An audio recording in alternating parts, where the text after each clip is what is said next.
are back with another episode, y'all. We are back. Hey. Back. It is hot out right now in Michigan. It's like 83 degrees. Like, y'all, one would say this is certified hot girl, hot boy summer weather.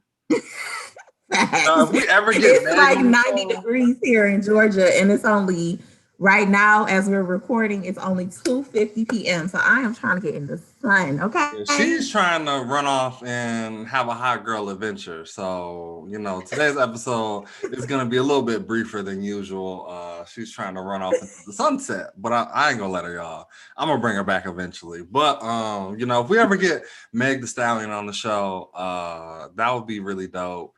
I think that would, we're manifesting that one, y'all. We're manifesting. We're manifesting for Michelle to come on the show too. Because Michelle. Oh yeah, of course. You just said Michelle. That's why I know who you're talking about. It's the Michelle Obama. Okay, Michelle Obama. Okay, the respect, former first lady. But I'm gonna go ahead and get us started off with the introductions. My name is Donald Coleman. Yes, and I am your girl, Dr. E. And this is Unapologetic Conversations with the Coleman. Yes, we love to see it. Y'all, we finally got our intro together. I know it took us like a season and a half, but y'all, it did. So today, actually, I'm going to be drinking. So we're going to start off with our coffee segment, y'all. And for those of y'all who are this is your first episode, first of all, you need to stop and go back to season 1. You're a little bit ahead. You went from preschool to high school. Like, you missed a couple steps. So today I'm gonna be drinking hold on, if my ring light will let me be great.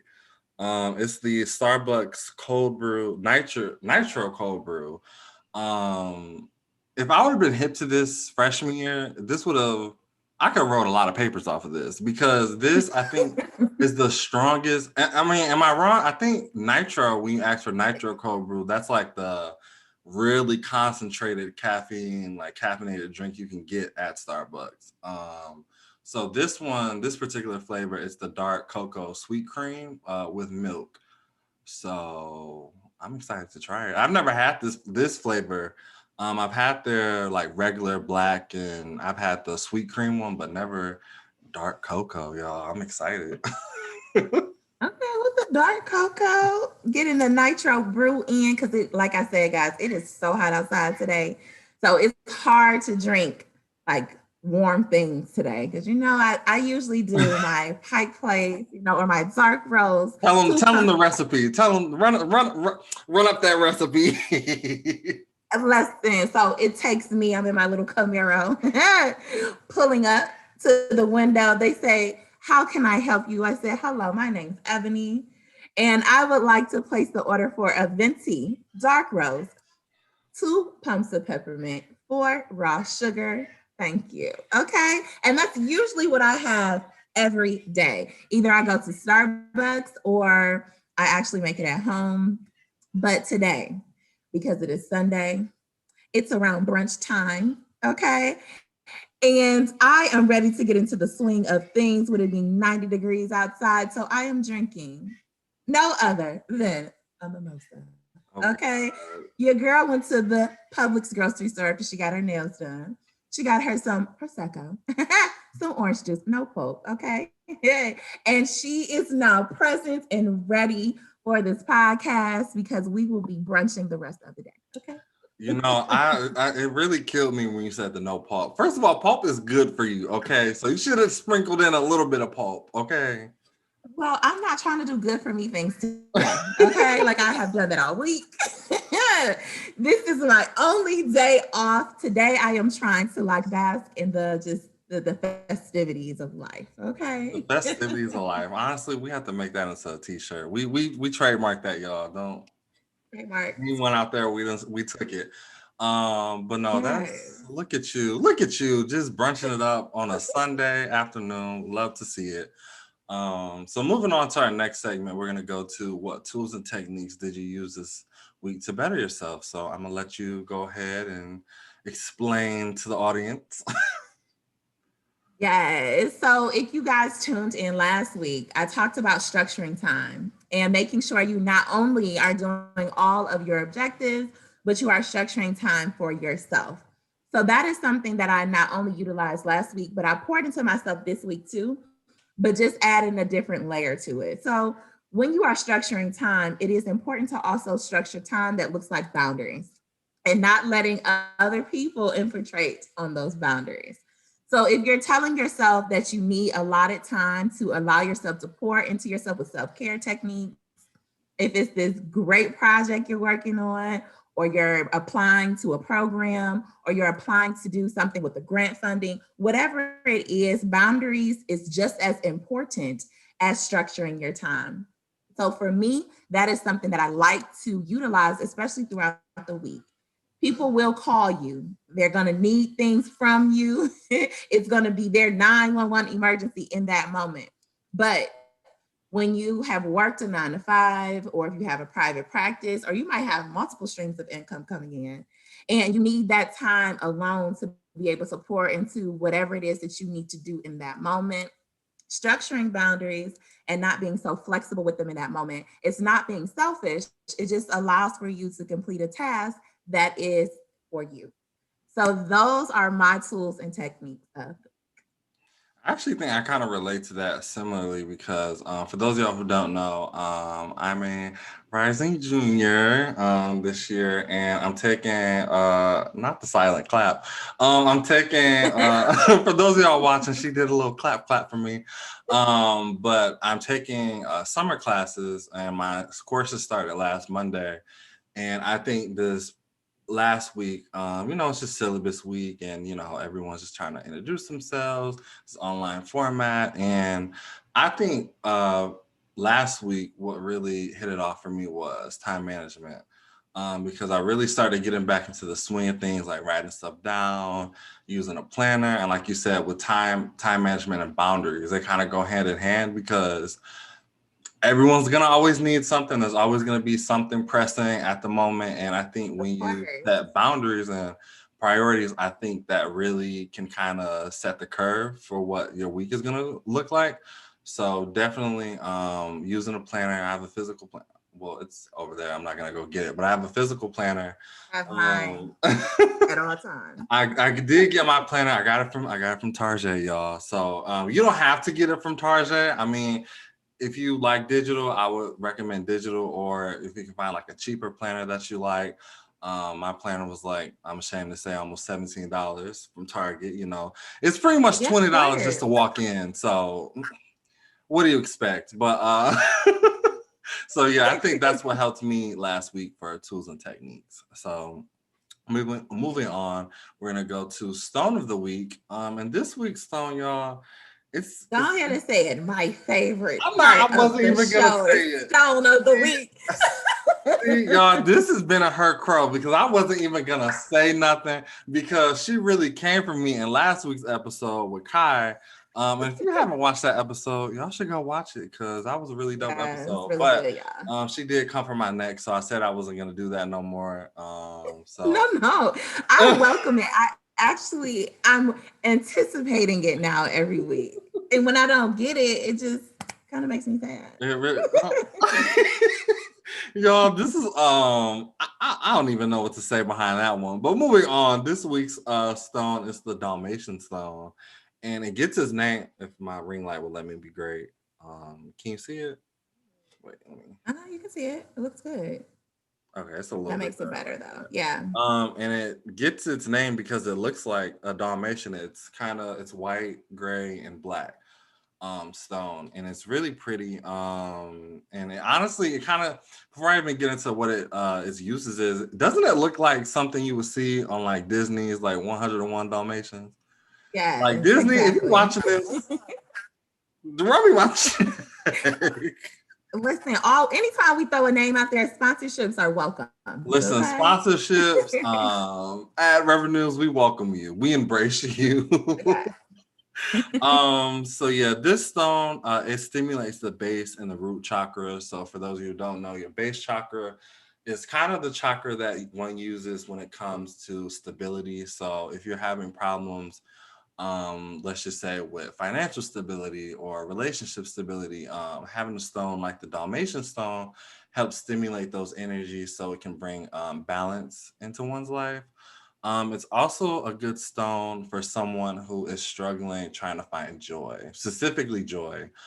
This stone really helps rejuvenate and revitalize those chakra points. And I honestly love this stone. When I was doing my research on it, it just was like, it made no sense why I didn't have it. So I was like, we can snatch this stone up today. So I like it. yeah, that is Stone of the Week. I will post all of the Stone of the Weeks on our Instagram. And if you don't follow us on Instagram, you should. You're missing out, very much so.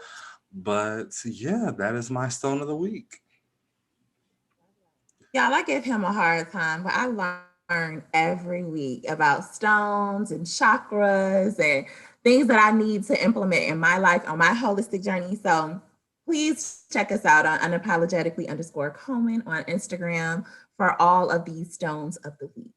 Yes, yes, yes. And moving on, we're going to go ahead with our enlightenment of the week with my dear sister. Thank you, dear brother. So, in honor of rounding out Mental Health Awareness Month, I found this quote. Some days your light may get curbed by waves of uncertainty, but that doesn't mean you will never shine again. So let me say that again. Some days your light may get curbed by the waves of uncertainty, but that doesn't mean you will never shine again. And this I like resonated that with me one. because, yeah, you I have really those like that days. one. I was like, it's powerful, but it also I feel like resonates with a lot of people because I think a lot of people go through, moments of like failure, what they perceive as failure and doubt. And I feel like that is so powerful because it's like, okay, yeah, you may be, going through it or, the cloud, like I keep thinking of like the cloud metaphor and it's like so many like dark clouds over you, but that doesn't mean you're not gonna shine bright like a diamond. Listen, I say God because that's who my higher power is, but whomever your higher power is will give you challenges. Life will never be easy. If it's too easy, you don't want it. Trust me.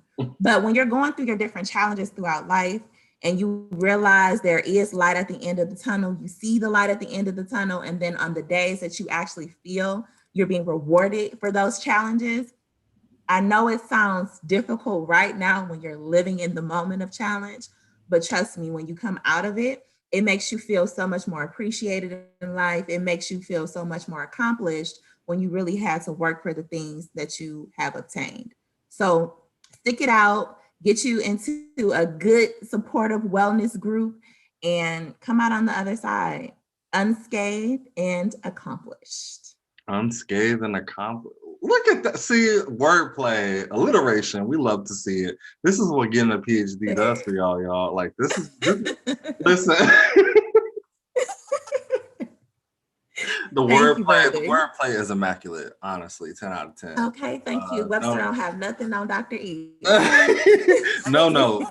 But to moving on to our main topic of this week, it's networking / navigating the professional and academic world. Oh wow! I just Love feel it. like that's just it's such a big, like, how I don't want to say like it's a big undertaking because I feel like when people think of academia and the professional world, I think a lot of people get scared and a lot of people get nervous because it's such a big realm. And if you don't have people in your corner, or if you don't have like a mentor or someone, in your circle that is familiar with these worlds, then it's hard to kind of navigate that when you're first going into it. So I think I'm gonna start off with you actually, because you've been in the game much longer than, we're not gonna say how long, but longer than me. We don't reveal ages around here, but she's been in it for a minute, so I think it will be proper for you to just give your thoughts, comments. I love this topic because there's so many different ways I can venture on to discuss it, right? I could go the trauma route because there is a lot of trauma and networking in the world of academia, especially if you are the front runner, you are the frontier in your family, meaning you are the first person going down this trajectory of higher education and other family members haven't done it. And I say that because in this world of higher education, grad school, going into the PhD programs, it pays to know people. It's the phrase that is the antithesis of it all, right? And I say that it's not about what you know, it's about who you know. And I have learned that sometimes the hard way. And other ways, I have appreciated the journey of getting to know people and making those connections. But I want to first start off looking at the positive, right? My sister, Alexis, which she's been on the show before, Alexis Chantal Paisley, shout out, because of her networking, because of her tapping into her community resources, and of course, doing the work so diligently on her own, just graduating from the Oakland University, which I am an alum of as well. She was just accepted into a nursing program because my girl is trying to be an RN, okay, nurse anesthetist. And it was very challenging for her in the beginning. She was presented with a lot of roadblocks and she was presented with, I don't know what to do next, right? And I aligned that to my own trajectory because that was me. The whole time I was working on my PhD, I felt like sometimes I was a deer in headlights, right? Every new class, every new objective, especially when it came to writing my dissertation, I had no idea what I was doing about field research. I knew nothing about how I was going to gather these research participants. But because I tapped into being just being open and letting people know what my challenges were and coming to them not like I had it all together, but coming to them as a canvas and letting them know when they did drop jewels on me that I appreciated it and that I was willing and open to be flexible in my thought process when they were giving me feedback, allowed for me as a frontier to make those connections. So I brought my sister into this format because that was what I had to tell her to do as well.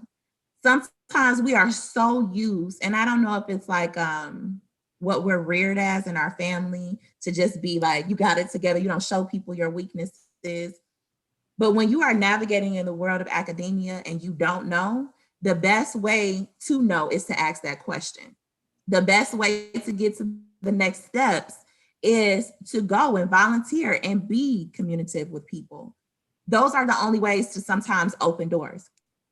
4.0 students and immaculate GPAs and I mean, wow, you have done everything. But if you haven't made those social connections, if people are not bringing your name up in the room before your feet enters the door, those will be a lot of missed opportunities. There will be a lot of conversations happening that will not elevate you because you were not a part of the conversation or people didn't think to bring you to the table, so therefore you don't know. It's so important to never lose the humanistic approach to life.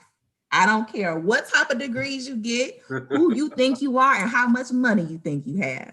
If you lose the humanistic approach to actually going to volunteer, talking to people, being humble and appreciative, if you lose that aspect, it is hard to navigate and to socialize in today's world, and especially in the world of academia. So I'll just leave it there. Wow, that was you wrapped up the gift and you put a bow at the end. Because I think that is a lot. But what you said was true though.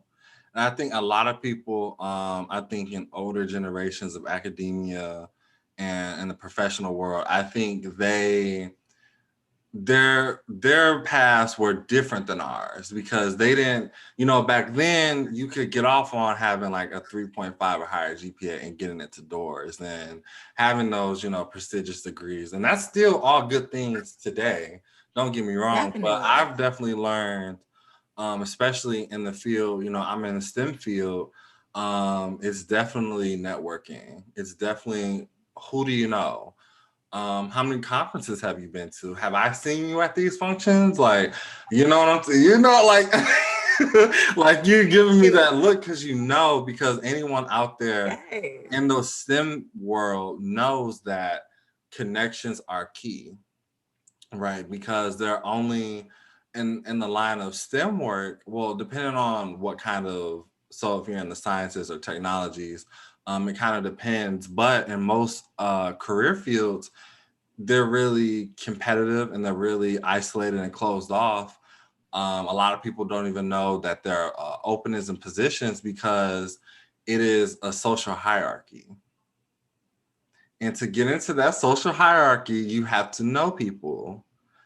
So yeah, I totally agree with you when you were saying that, the flashy GPAs and the flashy degrees, and you can have all of these things, but I truly believe that if your reputation does not precede you, then you're kind of just, that door is closed for you. And it sucks because, there are people who are really talented at what they do. But if you don't, again, if you're not in the conversation, if you're not a household name, if they aren't saying your name at the dinner table or at the brunch table or in the office, wherever it may be, wherever the setting is, at the nail salon, wherever the setting, listen, whatever setting you want to put, if your name is not being mentioned in those lips and those conversations, then it's not going to happen for you, and it sucks. But especially because we're in the age of social media, right? And social media kind of changed the name of the game for that, I think. And I know you are going to have some points on that, but I think social media really changed the name of how we operate, on how the professional world has changed, even how academia has changed. Because if you really think about it, there is a huge subsection on social media where it's just for academia. Like, for example, there's PhD TikTok. Like, how there's certain genres of TikTok. There's scholar TikTok. There's undergrad TikTok. And it's so cool seeing these different genres, but at the same time, it's okay, you see these people, they're on Instagram, social media, and they're making these tweets and stuff like that. And if you aren't on the front page, then it's what are you doing? So I totally agree. And for me, a person like me, I feel like I've been preaching this to the choir for years. And I've been the only one in the church. And then finally now the congregation is she actually speaking facts. And they're coming in droves. And I say all that to say, if you know me, it's to either love me or hate me. And I say this because your girl, yes, I love academia. Don't get me wrong. I think it's beautiful, great trajectory, great career path for me. However, that's not just me. It's so many other facets of me that I love the fact that social media is showing Black and brown girls, Black and brown people in general, that you can have a PhD and still slay. You can have a PhD and still have a life.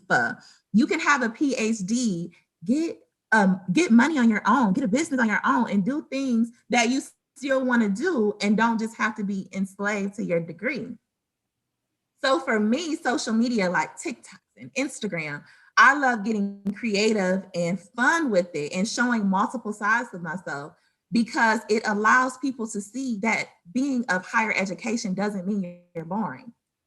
Being of higher education doesn't mean that you can't get all the illustrious things that you see on social media that your favorite IG girl or IG guy has. You all of that and still be educated.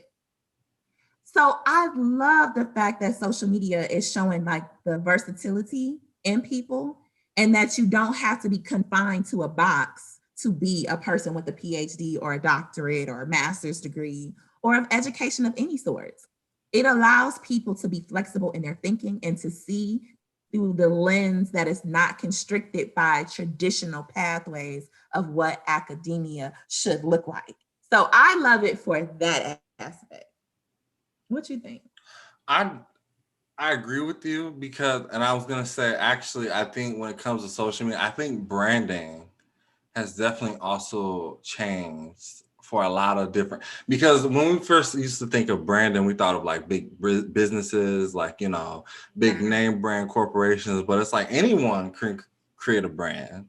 And I think that now you're seeing more people, like at least the people I follow, because I'm on academia social media a lot because I network with people obviously on that side, you know, of social Right. media. And it's cool seeing people in higher education on social media because it highlights, you know, their accomplishments, their work, their research. And it's cool to kind of, you know, get to know them, talk to them, you know, it's all around a good time in those spaces because like you said, it's Black and brown people, it's people, and I'm specifically talking about people of color, those spaces are absolutely amazing because you're seeing people like you guys have the same goals, similar interests. Like I've actually connected with people on Instagram who, you know, also like me, undergraduate or, you know, maybe like a first year, you know, grad student. And we talk about our experiences in academia. And it's so cool getting those connections because you don't know where that may take you. And I tell Absolutely. all of my peers, like, I think don't limit yourself with your connections. I think that would be my number one piece of advice for anyone in academia right now or thinking about going back into academia or whatever your situation may be. I think my first piece of advice would be don't limit yourself on who you try and connect with because you may make a connection with someone outside of your field, but you don't know who they may know, right? Because I think because right, I mean, am I right or am I right? Like I've It's so definitely true. connected with people No, who you're absolutely correct. 1000%. I literally will DM somebody that might be in the music industry or might be in cosmetology because I feel like, first off, you can learn from anybody. I tell people that all the time. I don't care if you are somebody that I met in off the streets or somebody that I met in a classroom. You can learn from literally anybody. And the moment that you feel like you can't is the moment that you stop growing and developing. And that's the moment that you lose that humanistic approach that I was telling you about life. You become not relatable. If I had all these degrees, right, and I'm sitting up here with a million books behind me and all these accolades, but I couldn't talk to people and I couldn't connect with people, I couldn't empathize with people or have sympathy for people. If you can't do all of these things, then what good are you to have all these degrees? That's a pompous attitude that I feel like was a traditional way of having higher education. You're supposed to be like this and only associate yourself with certain people. Not anymore. Okay. And that's what I like about social media because it allows you and the younger generation to destigmatize a lot of these titles and roles in academia and normalize them. You can be a doctor. So what? You don't have a 4.0 GPA. So what? You're graduating high school with a 2.1. It's doable. I tell you guys, if you go back and listen to our old episodes, I was not the studious person until I got into my master's program. Do you hear me? Then your girl was like, okay, flashcards, take this serious. That's when I became that person. But before then, I wasn't that. I didn't take school as serious as I do now because it wasn't a lot of people that I looked up to that was in the world of academia. So that wasn't my interest. So it changed and it evolved for me over time. But that evolution doesn't mean that if you didn't start with the foundation of 4.0s, you can't become. So that's what social media is dope for me because it shows you growth in people. It shows you in creative ways how you can become whatever it is you want to become. So that's what I like about it. and I think I also like just to add on from what you were saying earlier about seeing like doctors, PhDs and stuff on social media. You're seeing a lot more people with PhD. And I don't know if it's just maybe because during the pandemic a lot and also adding to the conversation COVID-19, right? Because that forced us to go online more. It forced everyone, like nobody was immune to the lockdowns, the physical isolation, and that made us become more socially adept when it came to social media, right? Because there was no physical conference you could go to anymore. There were no, events or, professional events or whatever you may go to. Everything was online. So that also furthered the evolution of branding, right? Because everyone, on these social media platforms, everyone's isolated, and that was our way to connect with everyone. And social media has made the connection web expand, because now you can connect with virtually anyone from any state, any field, right? Because a couple of years ago, it was only kind of limited to your area, or whatever institution you may have went to, or that state. Now there is no more lines. The lines are erased, they've evaporated, they're gone, twisted to the wind, may you. And now it's like, you know what I'm saying? Like, you're connecting with, MDs and PhDs from all over the state, right? And it's just, I don't know. I think it's a beautiful thing when it comes to networking, because now, like, you can make these connections, and you have people from multiple different backgrounds and, ethnicities and fields of research. So Honestly, to me, I love it. And shout out to Black Girl Magic, y'all. I have been seeing Dr. Bays everywhere. Just look at, we look amazing, okay? We are out here. Skin is glowing, hair is illustrious, okay? Bodies are snatched, okay, to comfort levels. And it's just like, it allows you to see, to have a PhD, you do not have to look like someone's grandma, okay? You can be out here and look snatched and slave to the gods. And that is another aspect that, okay, hashtag Dr. Bays is a real thing, honey. We are out here looking great. I mean, yes, we read our books, we do our research, we're very studious. We have a life too.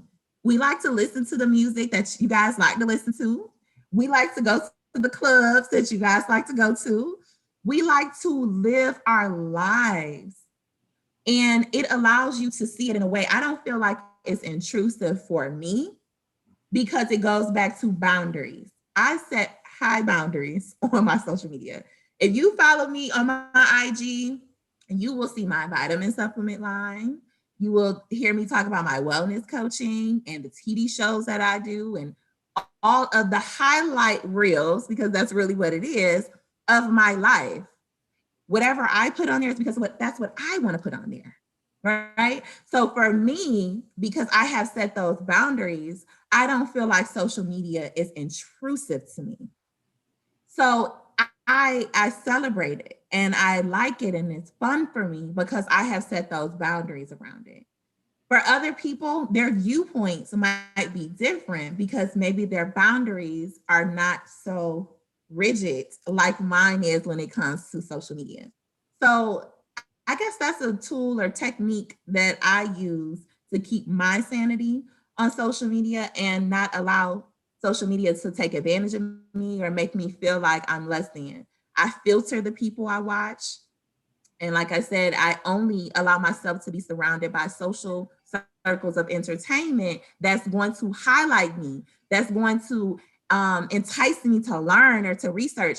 I do not filter my social media around things that I know is not going to be of interest to me or to make me feel less than or hurt me in any type of way, because social media is supposed to be something that's fun, creative, and allows for you to get your branding or whatever that you're doing out there. So yeah, no, I definitely agree with that. I think and just, we're gonna get to our closing remarks in a minute. But I think social media definitely has allowed people to express their brands creatively. I've definitely seen a lot of just specifically right now, I'm talking about doctors, brand themselves. And it's just so amazing to see people in academia finally accepting that. Because for the longest, and you know what I'm talking about, like there was exactly like what you mean. like there aren't people out there branding themselves correctly. And I tell everyone 2021 and beyond, the name of the game is branding, marketing yourself. And like there's this one doctor, I can't think of his name right now, but there's two doctors actually I've been following, and they're both orthopedic surgeons, and their specialty is in spine surgery. And they both, yeah, spine surgeons, right? Hard. Deep. Right, that's deep. But seeing them both, they're marketing themselves, they both started their own private practice, and it's just cool seeing them on their social media. Like, I love seeing their posts because it's always, they're marketing themselves, they're networking, connecting with other people in their community. And I think now that we've, been in this pandemic, we're starting to get out of it a little bit.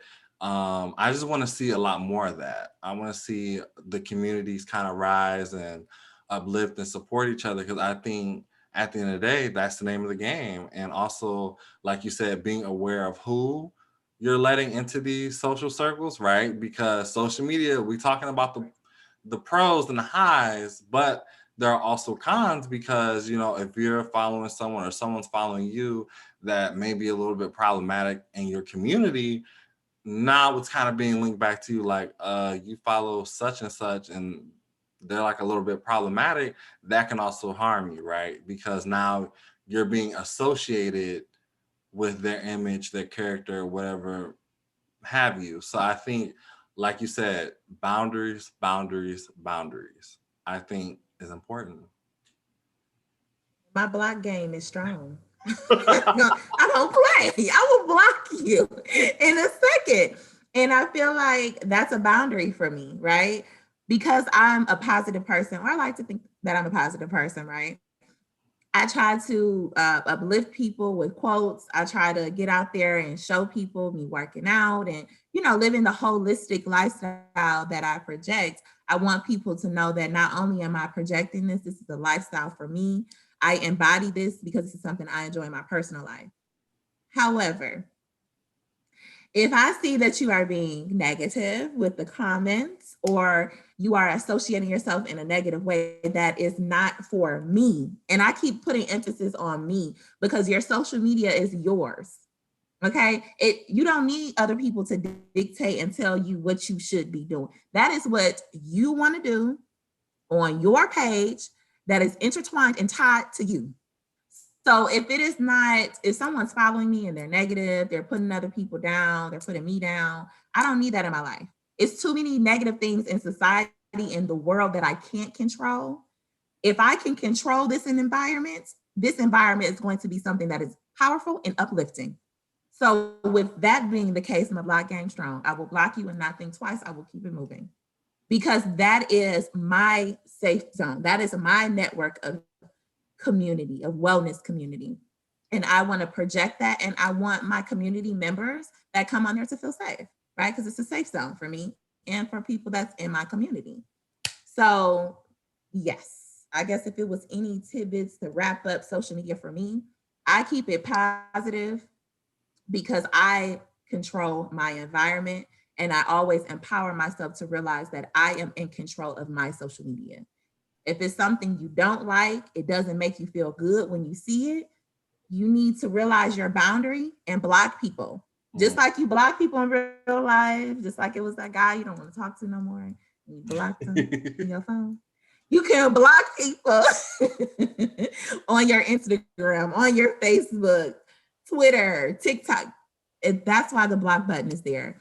I look at the block button as a boundary, and if people cross it, they get blocked. So that's my remarks on that. Block game strong, basically. Just to sum it all up, everyone, quick summary, block game is strong. So if you come messy, period, you will get blocked. But I think this probably for my closing remarks, and a question for you. So what small tidbit of advice would you give to someone who maybe, I don't know, finishing up their undergrad, pursuing graduate program? Like, what advice would you give someone as far as like the networking aspect of navigating academia and into the professional world? I would definitely say stay open and understand that your vessel of knowing it all will never be full. So if it is someone out there that's giving you information, even if it might not come off as this is something of interest to you, take it. Let that person know that I appreciate your time. I appreciate you. Never be a person that shuns other people because, as Donald stated earlier, you never know who's connected to who. So when you are out there, put on your face of appreciative and humbleness and understanding that gratitude is at the crux of a lot of relationships and how they blossom and flourish into things that only your higher power can see for you. So always embrace new relationships, embrace perspectives of people that might be different than your own, and realize if you want to elevate and you want to cultivate something different, you have to realize that your biases might be holding you back. So always challenge yourself to be in rooms that are reflective of rooms that's different than your comfort zone, and be ready to challenge yourself to see the world from a perspective of someone that's out there already doing the work, and look at gaps in those particular challenges on how you can contribute and add to the field to elevate yourself and to be the person that you are now looking up to as a mentor. So that's my words. That was so great. Honestly, like just look at y'all, and this is free. Like imagine if she was like a motivational speaker going to colleges. If you listening, maybe you can get a booking. I don't know. We manifest Your that. girl is available via Zoom at a university near you. Okay. So if you need me, If you need Dr. her, Dr. just Period Ebony Coleman on IG. I have all my booking information for speaking engagements there. look at that. Look at staying booked, blessed, and busy. All, Yeah. all the bees. All of the bees. Yes. Well, thank you guys so much for tuning in and listening to this episode. We greatly appreciate you guys. If you are looking at this on YouTube, be be a fan, be a blessing, and make sure you like, comment, subscribe. Honestly, I wish Kai was here because last episode was so funny. Like when I was saying it, I was like, maybe Kai should say it. If you guys haven't watched That's why I just pointed down like that, because I'm like, that is her vibe all day, right? Honestly, if you guys have not listened to that episode, go back to last week's episode and listen to it. It was great. But yes, make sure you guys like, comment, subscribe, and share this video. Boost our algorithm.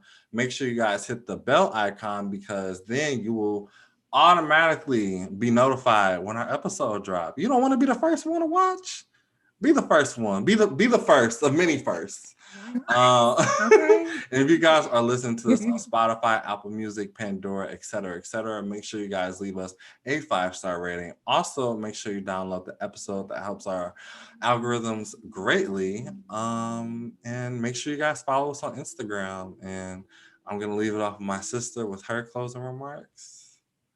I think you summed it up so beautifully. Make sure you guys check us out on Instagram at unapologetically_Coleman. And tune in every Monday here on Unapologetic Conversations with the Coleman. Yes, I know our uploading has been a little bit weird this season because we usually record episodes on like Monday, like the past couple episodes have been on Monday, but we are going back to the record every Sunday, post every Monday schedule. It's just we have to align with people's schedules, and y'all know how that go. But especially when you have guests. Especially when we have guests, but we love to see them. But thank you guys so much for tuning in, and we cannot wait to see y'all in the next episode. Bye, guys. Bye.